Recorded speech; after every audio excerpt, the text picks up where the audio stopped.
Albuquerque, New Mexico, Ray Rogers was an explosives research expert and thermal analyst with the Los Alamos Scientific Laboratory for over 30 years before serving on the Department of the Air Force Scientific Advisory Board, where he held the equivalent rank of Lieutenant General and earned a Distinguished Service Award. Ray Rogers wasn't just a scientist, he was one of America's finest.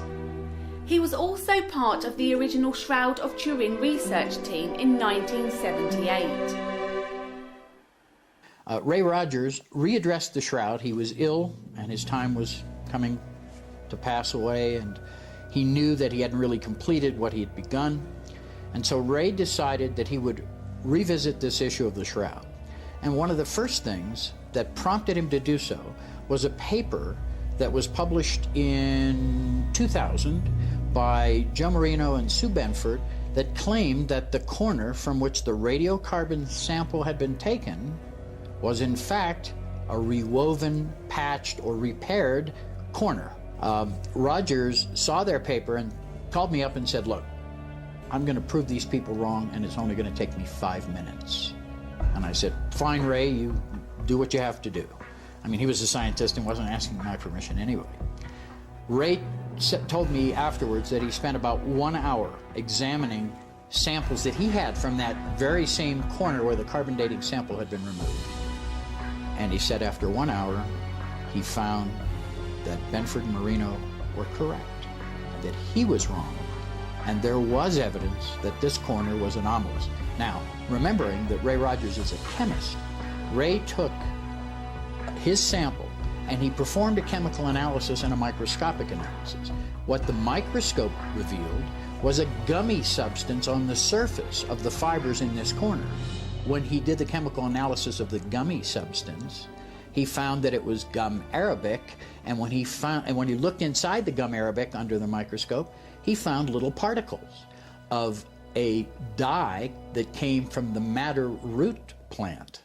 This was a strange discovery, which on its own offered no real answers about how the radiocarbon dating could have produced such a strange result.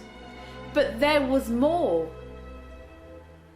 The other thing he found that was very unique was cotton interwoven with the linen itself, and there was no cotton found anywhere else interwoven into the fibers of the Shroud linen. So this made it unique. Well, this changed everything. And consequently, Ray found a splice. In one of his samples, he actually found an end-to-end splice. And so this is not found in the rest of the Shroud. One can look at the transmitted light photographs that I made, light passing through the Shroud, and in many places you can see where at the end of a piece of yarn, a hank of yarn, when they had to attach a new hank of yarn, they just laid one literally right on top of the other and slammed down the loom device and kept on weaving.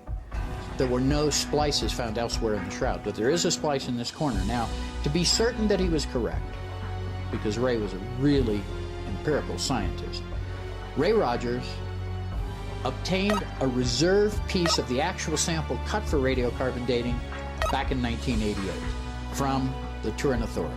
So he obtained this sample and he performed the same chemical analysis on this and found exactly the same thing. So we now know that this sample of this corner of the Shroud is anomalous and is not the same as the rest of the Shroud. Remember that when Ray Rogers decided to undertake this new test, he didn't believe that the corner of the Shroud could have been rewoven or in any way tampered with. The people who were suggesting as much, their theory was ridiculous, he said. They weren't scientists, he said. He was going to prove them wrong in 5 minutes, he said. Instead, it took Ray Rogers just 5 minutes to undermine the single biggest doubt cast upon the authenticity of the Shroud.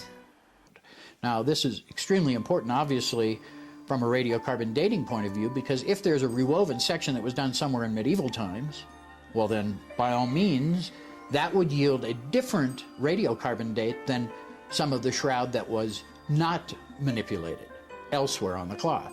So had more than one sample been taken, perhaps we would have had some indication right away that there was a discrepancy between this corner and the rest of the cloth, but because that was the only sample taken, everybody drew their conclusions virtually from a single sample.